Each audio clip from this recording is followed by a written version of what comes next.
for Nitish Kumar Reddy, far away from Visakhapatnam, where he grew up in one of the great stadiums of the world at the Melbourne Cricket Ground. 26 दिसंबर 2024 को Melbourne के मैदान पर border Gavaskar trophy का चौथा test match शुरू हो जाता है। ऑस्ट्रेलिया ने पहली पारी में भारत के सभी गेंदबाजों को अपने ही अंदाज में मारते हुए, उनकी धुलाई करते हुए, उनको उनकी असली औकात दिखाते हुए 476 रन का एक बड़ा स्कोर बना लिया था। भारत के सामने अब बहुत बड़ी चुनौती थी। आज कप्तान और इस टीम के पूर्व कप्तान के ऊपर बहुत बड़ी जिम्मेदारियां थी। आज जो करना था ना मेरे भाई, वो सब कुछ विराट और रोहित के हाथों में ही था। लेकिन ना तो भारत का कप्तान रोहित शर्मा चले और ना ही पूर्व कप्तान विराट कोहली चले, ना लोकेश राहुल, ना ऋषभ पंत, ना आकाशदीप, ना ऑलराउंडर रविंद्र जडेजा। बेचारे अकेले यशस्वी जायसवाल 11 ऑस्ट्रेलियाई घायल शेरों के सामने लड़ते रहे और अंत में वो भी 82 रन की पारी खेलकर आउट हो गए। अपने एक एक करके सारे बल्लेबाजों को आउट होता देख हिंदुस्तान के फैंस के चेहरे मायूस हो गए थे। ऑस्ट्रेलिया का पूरा क्राउड भारतीय फैंस का अपमान कर रहा था। ऑस्ट्रेलिया के खिलाड़ी बीच मैदान पर भारतीय बल्लेबाजों को उकसा रहे थे। हिंदुस्तान की कहानी मेरे दोस्त ऑन द स्पॉट बीच मैदान पर खत्म हो चुकी थी। सब कुछ लूट चुका था, खोने को अब कुछ नहीं बचा था। भारत का कप्तान का जो चेहरा ना वो मायूस हो चुका था। लेकिन तभी मैदान पर एंट्री होती है नीतीश रेड्डी।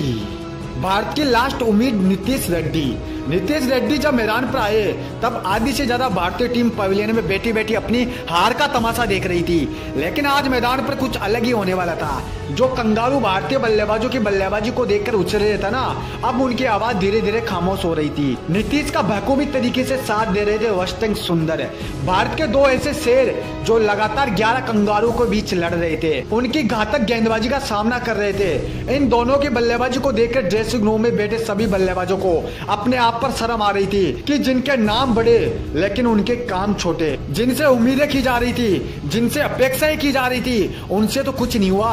और भारत के दो शेर हिंदुस्तान की इज्जत बचाने के लिए बीच मैदान पर लड़ रहे हैं। कंगारुओं की अब हालत खराब होने लगी थी। उनका कोई भी गेंदबाज अब भारत के दोनों बल्लेबाजों का सामना नहीं कर पा रहा था। जो भारतीय टीम 150 के अंदर सिमट चुकी थी, अब वही भारतीय टीम 200 के पार पहुंच चुकी थी। वशिंगटन सुंदर और नीतीश रेड्डी बखूबी तरीके से बल्लेबाजी कर रहे थे।